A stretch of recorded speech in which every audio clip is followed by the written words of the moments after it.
Catholic Regional School are proud to introduce their Dare Skit, which is called Tough Choices. The first scene is in school. Hey guys, what's up? Not much. Where's the party this weekend? It's at my house. Are you going? Yeah. What kind of games are there going to be? Well, we're going to have pinata, and there's going to be games, dancing, and music. Cool, let's go. Hey, you guys want to go crush a party? Yeah, let's go. When is it, tonight? Yeah. Let's go. What are you guys in here? Kids, have some fun. Well, I didn't invite you. So? You can't invite yourself. Yeah, we can. Hey, Mike, you want to try some? No. Come on, just try it. Nah. Why not? I want to. Then try to smoke. Come on. I want to that thing. What aren't you allergic to? Eggs. You're no fun. You want to try a cigarette? No, I don't like them. Come on, try it. No. It'll make you feel better. It'll get stuck in my braces and it'll turn yellow. Don't you want to get high? No. You're worthless. Want to try a cigarette? Sure, what do you do with it? You just inhale it. Don't you want to be popular? Yeah, I guess so. Let's go crash another party. We got her! You losers. Oh, you guys are chicken.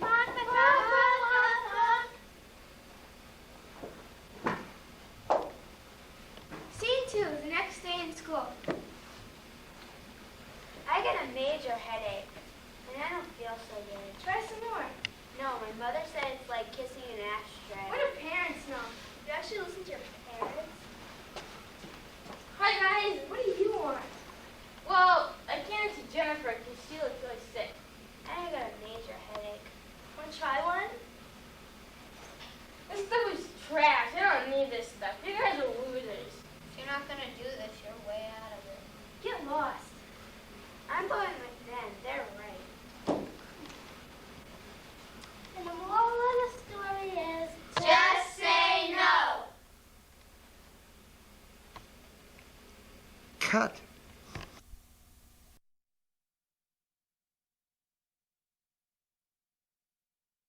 Off gauge. We've seen Uzis. We took a MAC-10 from the incident we had once on the west side of Manchester, which is a fully automatic weapon with a silencer. So we've seen the whole gamut. Shotguns, handguns, automatic pistols, you name it. We've seen it or we've taken it. I've been a officer for 14 years, and it's always in the back of your head. If you went out there with the attitude that every person has a gun, you wouldn't last on this job. It's something that's bred into you after the years. It's subconscious. You know subconsciously that anyone can have a gun, and it's been getting more and more in this city. People having guns, us responding to gun calls. But you can't say every time I'm going to go on a call, someone's going to have a gun. It's in the back of your mind. You're aware of it. To show how you can conceal even easier, this is a 22 caliber pen gun, if you want to call it. Just put the round inside here, screw this on. It can easily be concealed in your shirt pocket, and that's all it takes to go off. We've also taken one of the most popular guns you see on the street now. It's called a 9mm. This is what you see on television a lot now.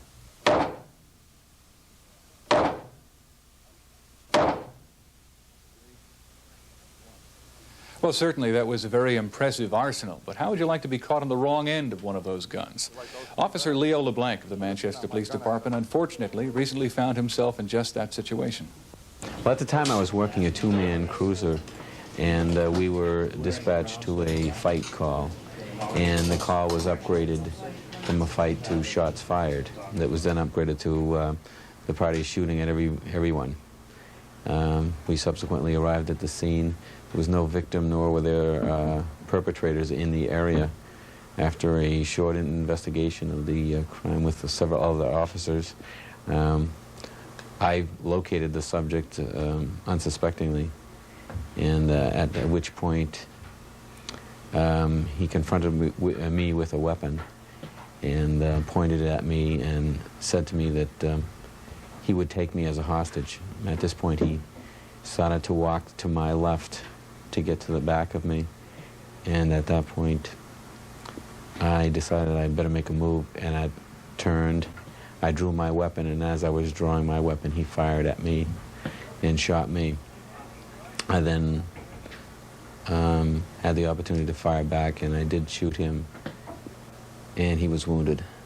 I believe that the shooting made me more cautious. I believe I use a little more caution. I'm more cognizant of what's going around. It's very difficult to bring up a scenario because every one of them is different. So it's very tough to say, but the main lesson that I learned out of that is to be extremely cautious and to always be aware of what's going on around you. For 6 years, I worked with the Boston Police Post-Shooting Trauma Team, which is part of the Boston Police Stress Program. And that's where police officers who've been involved in shooting situations get together. And it's like a support group, and we help each other out, actually coping with life after a shooting. A lot of people feel it's like TV, where you can just shoot someone and that's it, and how do you do, and go on to the next day of living. It's actually a lot more than just doing that, especially with today's news coverage and stuff like that, where someone is almost prejudged before they even get to court. It's difficult sometimes for a police officer or anyone in that matter to deal with the consequences of their actions. A lot of times you'll see now where the county has a victim's assistance program. In a situation where I was the victim, no one really cared too much about that because, hey, he was a police officer, he's supposed to know how to cope with the situation, where people don't realize that once you've been a victim, all we're trained to do is to assist the victim. Take a report, okay, gee, I'm really sorry, and goodbye. No one realized that, we have feelings too. We're, police officers are human, and we also have feelings, and therefore, your feelings do become injured. A lot of times people see the police officer as a machine, and all you do is put him on the street and change the oil and give him gas and he's ready to go. Well, we're a little more complex than that. We have, again, like I said, feelings and emotions, and we're not made of steel. We have a lot of times wear a facade of, or a mask of this macho type image, but if you've ever been to a call where you've seen a policeman cry, hey, policemen do cry. I mean, there's nothing wrong with crying in a situation, and we do. There's, and the first guy that says, well, I never did, well, that guy maybe shouldn't be on this job. Maybe he lacks the compassion to be on this 15 type seconds of till mark. Now, as it turns out, many of those weapons are now in the hands of drug 10, dealers, and we'll find out 9, just how prevalent 8, the drug situation is in 7, the Queen City in a moment 6, when we speak with 5, Sergeant Richard O'Leary of the 4, Manchester Police 3, Department. Crimeline will 2, continue after 1, this. 0. Drugs in Manchester and New Hampshire in general. How serious is the problem? Sergeant Richard O'Leary is a special investigator on the Manchester PD drug unit, and he's here to tell us exactly what they're dealing with. We deal primarily with cocaine. It is everywhere. It's all the streets, back alleys in Manchester, same as it is across the country. We seem to be flooded with the white powder. Years ago, cocaine used to be the white-collar drug, and others used marijuana. How about cocaine today? Is it still that white-collar drug? It's still a white-collar drug. It's a blue-collar drug. It's the no-collar drug, if you want to call it that. Everybody's buying it. Everybody seems to be able to afford it. It goes through every social-economic class that we run into.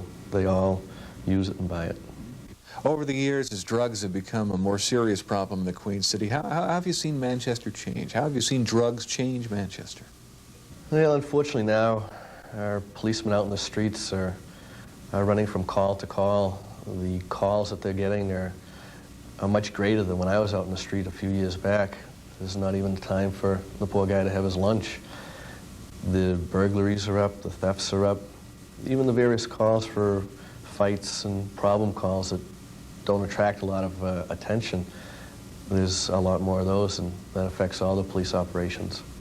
We have all the drug cases, then you have all the related drug crimes that are out there, plus everything else that police are ordinarily called for. Are you able to respond to all these situations? I think so. So far, we're very fortunate. We have an excellent police department with a lot of young officers, and they realize the problems, and they go to the calls to take care of it as best they could. Obviously, they'd like to spend more time, but they are aware of the total picture, and they do what they can when they're called. Well, now that we have a clearer idea of just how prevalent the problem of drugs is here in Manchester, we're going to find out more about how Manchester police combat it when they're actually out there going in, trying to bring in the suspects, trying to take some of the dope and some of the other drugs off the streets. And joining us right now is Sergeant Bob Duffy of the Manchester Police Department. Sergeant Duffy, you are actually involved in some of the raids that take place around Manchester. And what was it that led you to this kind of work in the first place? It's hard to say exactly what attracts you to it in the first place. I think the sense of camaraderie and working with someone closely and working as a team concept, the basic feeling that a lot of us have that we want to do something maybe a little above and beyond in our careers. And when you join the SRT team, it should be emphasized you're not joining just to conduct drug raids. We've been involved in hostage situations and VIP protection. It's interesting work. You get involved in a lot of different facets of police work that you might not get involved with at all in the normal course of the police function, or maybe only rarely. Sergeant, I would think that most people, their only exposure to a drug raid is whatever they see in the TV movies or happen to be on the TV news at night. Take us, from your perspective, as one who's been there, through an actual raid, if you can. When the SRT team is activated for a drug raid, generally it means because there's a risk involved, weapons, numerous people, a lot of drugs, what have you. When we are activated, the first thing that happens is I should explain, perhaps there are two different SRT assault teams. We alternate weeks on call. The on-call team would be called in at whatever hour, and we would first assemble in a briefing room where I, as the team leader, would consult with my assistant team leader and other officers and make up a plan to best conduct the raid based on the intelligence that we have.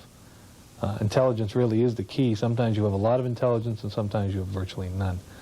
In any case, you do the pre-planning with the best intelligence that you have, and then a lot of times you'll get your gear together and you wait a lot until a signal is given, and when the event goes down, it goes down very quickly. Obviously, you know you're going to find suspects. You hope that you find evidence in terms of drugs. What else do you find when you go in there on those raids? Basically, what we're finding is, first of all, a difficulty in getting in with fortified doors and obstructions sometimes. Other times, what we're finding is, or not other times, but in addition to that, we find weapons on almost every hit we do. Sometimes one, sometimes more than one. We found revolvers, semi-automatic pistols, on at least one occasion a semi-automatic machine gun, rifles, knives. Once we found a boa constrictor. All kinds of things that these people have, and usually more suspects than we originally had intelligence for. Well, now we know what kind of an impact drugs can have on society. But drugs also have quite a devastating impact on the individual. And to find out more about that and more about how drugs affect the people around the individual who is using, we went to Brookside Hospital in Nashua. You can look at how cocaine affects relations by just looking at how it affects the person.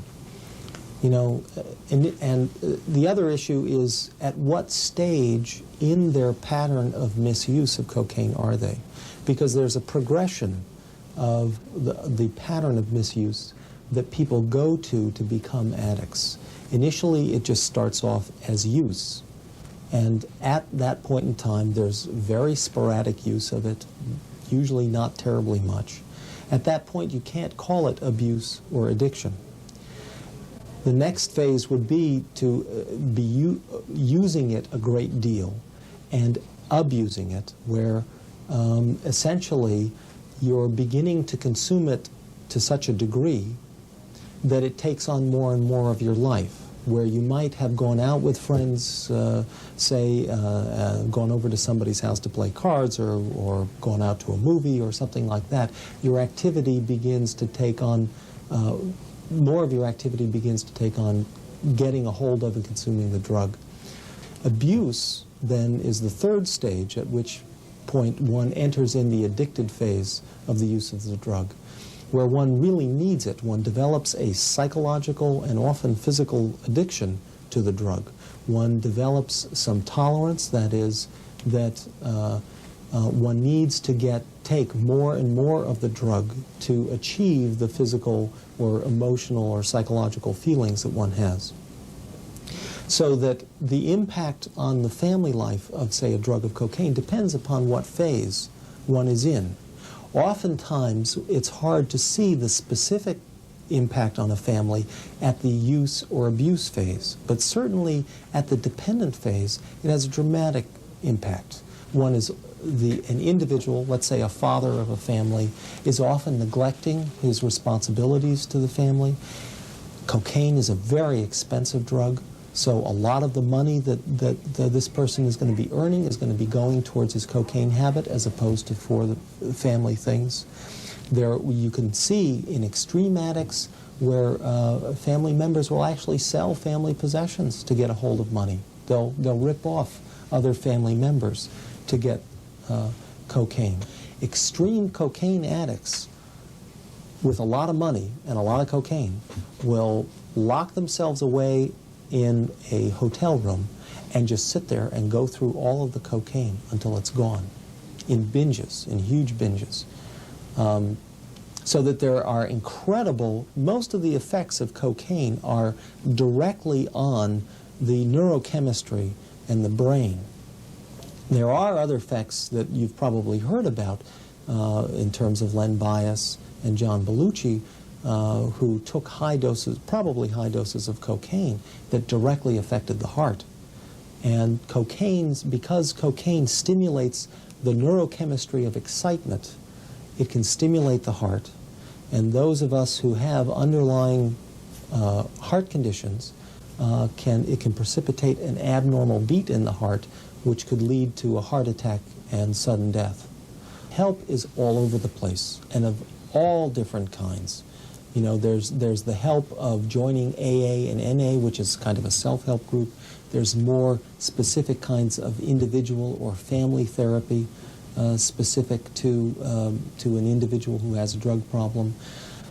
The most difficult issue, and which is in essence the first step of all the self-help programs, is for the addicts to realize that they have an addiction to the drug and that they don't have control over their consumption of the drug.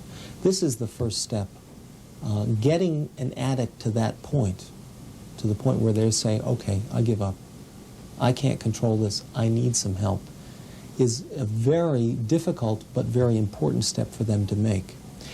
If the spouse or family member has reached that point and they say, you know, I've just lost it, then there's help all over the place, and all they need to do is to look in the phone book or even just, you know, call the hospital here, for that matter, call me and I'll tell them where to go.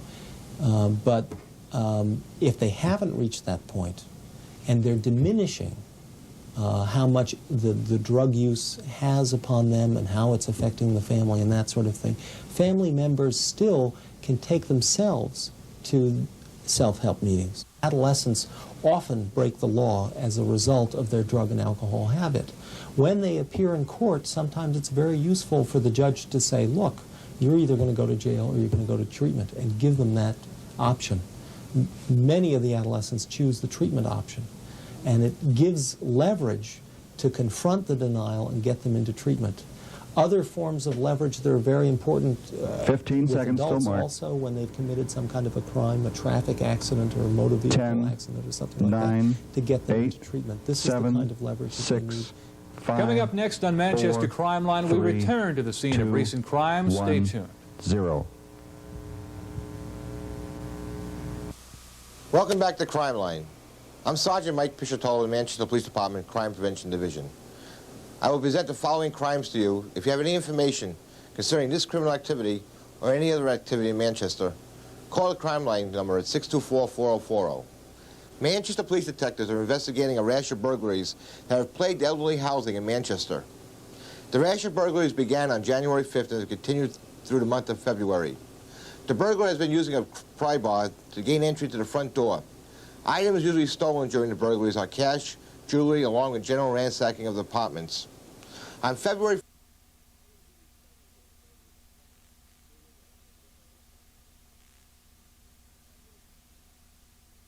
mustache, about 6 feet tall and 180 pounds.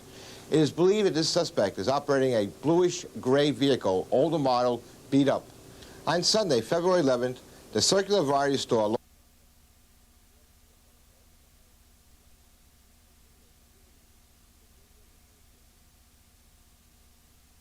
shotgun, believed to be a 16-gauge single shot. One of the suspects forced the customers to the rear of the store, while the other one demanded money from the employee. The suspects fled the scene in a vehicle, last seen going west down Ward Street. The suspects are described as follows. 1, white male, 5'9", 160 pounds. Medium build, wearing a brown ski mask, brown khaki shirt, and carrying a crowbar. The second suspect is described as a white male, 5'9", 180 pounds, medium build, wearing a blue ski mask, black turtleneck, blue jeans and sneakers, and he was carrying the shotgun. A yellow cab operator was robbed at knife point on Wednesday, February 7th, around 8:10 p.m. The cabbie reports that he picked up a fare at Nichols Market located on Candia Road, and it was asked to be taken to an address on Laurel Street. The driver states when he turned onto Laurel from Cass, the passenger placed a knife to his neck and demanded his money. The suspect then fled the scene, last seen running in the area of Spruce and Canton Street. The suspect is described as a white male in mid-20s. Short blonde hair, clean shaven, and is about 5'8". Last seen wearing a brown jacket with a fur collar. Manchester Police Department have active warrants on the following people. If you have any information concerning their whereabouts, please call Manchester Crimeline. Manchester Crimeline will pay you up to $1,000 for information that leads to the arrest and indictment of these people. John Stratton, address unknown, date of birth of 3/27/47, and he is wanted for criminal liability to burglary. Egna Rodriguez, last known address of 222 Merrimack Street. His date of birth is 12/23/61, and he is wanted for burglary. Brian Johnson, date of birth of 1/24/63, address unknown, is wanted for armed robbery.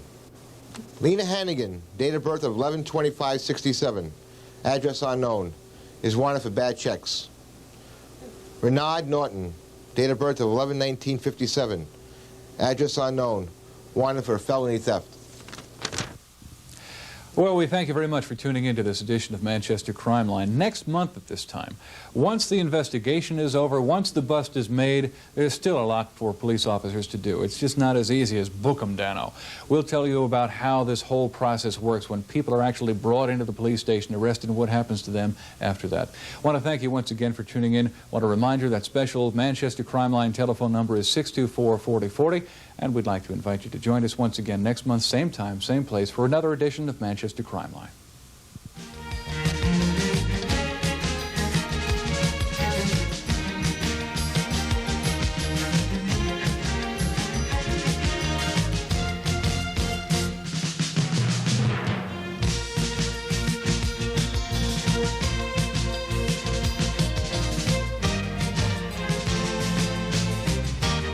Seconds till mark. 10, 9, 8, 7, 6, 5, 4, 3, 2, 1, 0.